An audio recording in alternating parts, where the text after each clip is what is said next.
Taxi वाले भाई साहब, जी सर। आप चलाएंगे गाड़ी? हाँ सर, गाड़ी मैं ही चलाऊंगी। कहाँ जाना है सर आपको? मुझे गुड़गांव जाना है। ठीक है सर, मैं आपको लेके चल लूंगी गुड़गांव। आप बैठिए ना गाड़ी में। अरे ऐसे कैसे बैठ जाऊं आपकी गाड़ी में? पहले रेंट तो बताइए। सर वो गुड़गांव तक के, हाँ 700 रुपए लगेंगे सर। 700 रुपए? लगता है मैडम आपको जाना नहीं है, यहाँ बहुत सारी कैब्स हैं, मैं उसमें चला जाऊंगा। सर वो आप एक काम करिए, आप बता दीजिए आप कितने देंगे। एक काम करो, 600 रुपए ले लेना। बट 600 रुपए तो बहुत ही कम हो जाएंगे सर। देखो तुम वैसे भी लड़की हो, पता नहीं तुम्हें गाड़ी ठीक से चलानी आती होगी नहीं आती होगी। मैं तो रिस्क ले रहा हूँ, चलना तो चलो, नहीं तो कुछ नहीं होता। टैक्सी तो बहुत मिलेगी यहाँ पर। ठीक है कोई बात नहीं, एक काम करिए आप बैठिए। आप खड़ी रहोगी, सामान भी रखोगी डिक्की में?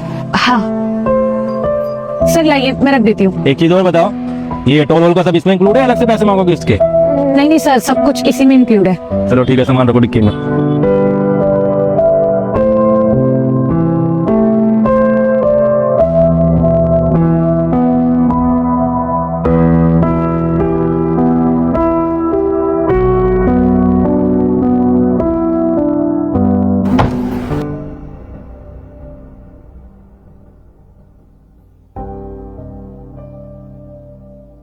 वैसे तुम्हारा नाम क्या है? सर साक्षी। काम तो काफी अच्छा है तुम्हारा, मुझे बड़ा प्यारा लगा। वैसे इस लाइन में कब से? मेरा मतलब ड्राइविंग लाइन में। सर वो मुझे टैक्सी चलाते हुए थोड़ा ही टाइम हुआ है, क्योंकि वो क्या है ना, पहले मेरे पापा टैक्सी चलाते थे, बट सडनली उनकी तबीयत खराब हो गई और डॉक्टर ने उन्हें ज्यादा से ज्यादा रेस्ट करने के लिए बोला है, तो इसीलिए उनकी गैर मौजूदगी में गाड़ी मैं ही चला रही हूँ फिलहाल। गाड़ी रोको। क्यों सर, क्या हुआ है? बोला ना गाड़ी रोको। क्या हुआ सर, कोई गलती हुई है क्या मुझसे? तुम्हें सुनाई नहीं दे रहा? गलती तो तुमसे बहुत बड़ी हुई है। बोला ना सीधी तरह गाड़ी रोको तो गाड़ी रोको, वैसे बहस मत करो।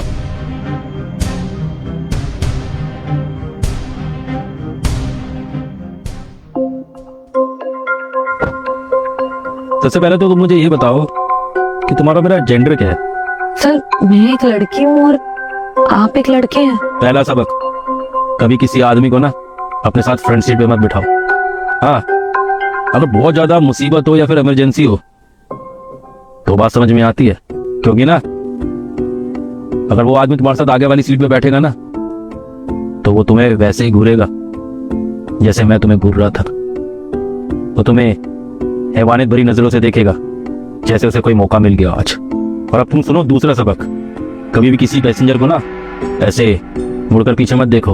अगर उससे बात करनी है तो ये जो आगे फ्रंट मिरर बना है ना, इसमें देखकर बात करो, आंखों में आंखें डालकर, शेर के बच्चे की तरह, समझ रही हो ना? क्योंकि अगर तुम आंखों में आंखें डाल के बात करोगी ना तो किसी की हिम्मत नहीं होगी तुम्हें पूरी नजर से देखने की।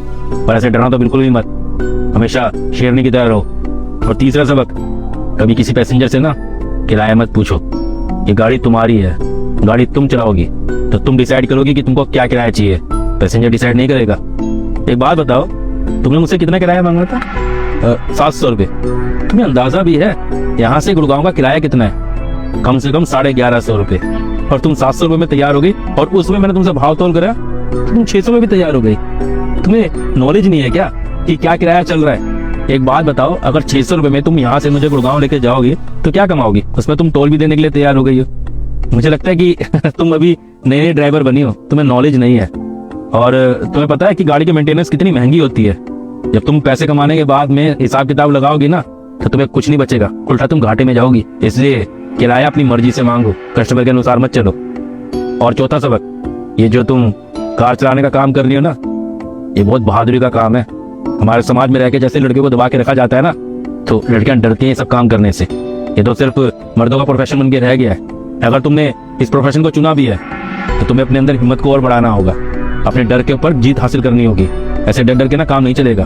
और एक अच्छी सलाह और दूं तुम्हें, मैंने तुमसे जब पूछा कि तुम ये काम क्यों कर रही हो तो तुमने अपनी मजबूरी गिनवाई कि तुम्हारे पापा बीमार रहते हैं इस वजह से तुम ये काम कर रही हो। गलत। कभी किसी पैसेंजर को अपनी मजबूरी मत बताना। वो तुम्हारे लिए मजबूरी हो सकती है लेकिन सामने वाले के लिए नहीं।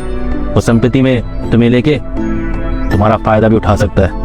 इसलिए चौकन्ना रहना बहुत जरूरी है। अपना दर्द कभी किसी बेगाने को मत बताओ। देखो आज तो तुम्हारा पहला दिन है, लेकिन अगर तुम्हें ये काम करना है ना तो तुम्हें काफी मर्द मिलेंगे जो तुम्हें हैवानियत भरी नजरों से देखेंगे। तुम्हारा फायदा उठाने की कोशिश करेंगे। इसके लिए तुम्हारे को ना अपने डर के ऊपर जीत हासिल करनी होगी। अगर ऐसे सहमी सहमी रहोगे तो तुम ये काम नहीं कर पाओगे। ये काम क्या, तुम कोई भी काम नहीं कर पाओगे, क्योंकि लड़की जब तक अपने डर को नहीं निकालेगी वो आगे नहीं बढ़ सकती है। इसलिए हर लड़की का कर्तव्य है कि अपने डर के ऊपर जीत हासिल करे। और दूसरी गलती तुम्हारी जानती क्या है? तुम ड्राइविंग कर रही है, इस प्रोफेशन को तुमने चुना है, लेकिन तुमने सीट बेल्ट ही नहीं पहनी थी। अरे सीट बेल्ट तो बहुत जरूरी है, ये हमारी सेफ्टी के लिए, तुम्हारी भी सेफ्टी के लिए। इसलिए खुद भी सीट बेल्ट लगानी है और पैसेंजर को भी समझाना है कि सीट बेल्ट लगाए अगर आगे वाले सीट के ऊपर कोई बैठा है तो। और अगर वो मना करता है तो तुम इसका विरोध करो, क्योंकि ये गाड़ी तुम्हारी है, तुम्हें कानून का पालन करना है। अगर चालान कटेगा ना तो तुमको पैसे भरने होंगे, पैसेंजर को नहीं। वो तो अपने हाथ झाड़ के साइड में खड़ा हो जाएगा। इसलिए कानून का पालन तुमको करना है और पैसेंजर से भी करवाना है। तो फिर बताओ कैसे फेस करोगे अब तुम पैसेंजर्स को? बिल्कुल उसी तरह सर जैसे कि आपने मुझे सिखाया, बिल्कुल शेरनी के बच्चे की तरह, आंखों में आंखें डाल के। Very good, thank you sir, अब चलते हैं। चलिए।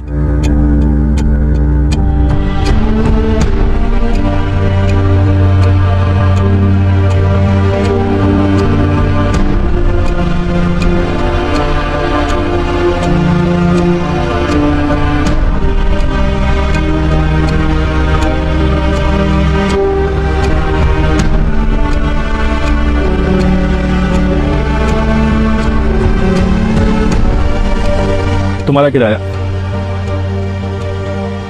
ये लो, पूरे 1250 रुपए। 1150 तुम्हारा किराया और 100 रुपए टोल के। और सबक को अच्छे से याद रखना जो मैंने तुम्हें सिखाया है। Thank you so much sir. Madam Noida चलोगी क्या? हाँ सर चलेंगे। कितने रुपए? सर 1200 रुपए लगेंगे। अरे मैडम दुनिया 800 रुपए में ले जाते हैं, आप 1200 रुपए बता रहे हो, सही से लगाओ। देखिए सर, नोएडा का किराया तो 1200 रुपए है। अगर आपको चलना है तो आप चलिए, अदरवाइज यहाँ पर बहुत सारे कैब है, आप कोई और कैब देख लीजिए। अच्छा चलो कोई नहीं, चलता हूँ। सर नहीं, आपको ना पीछे बैठना होगा, आगे नहीं बैठ सकते आप।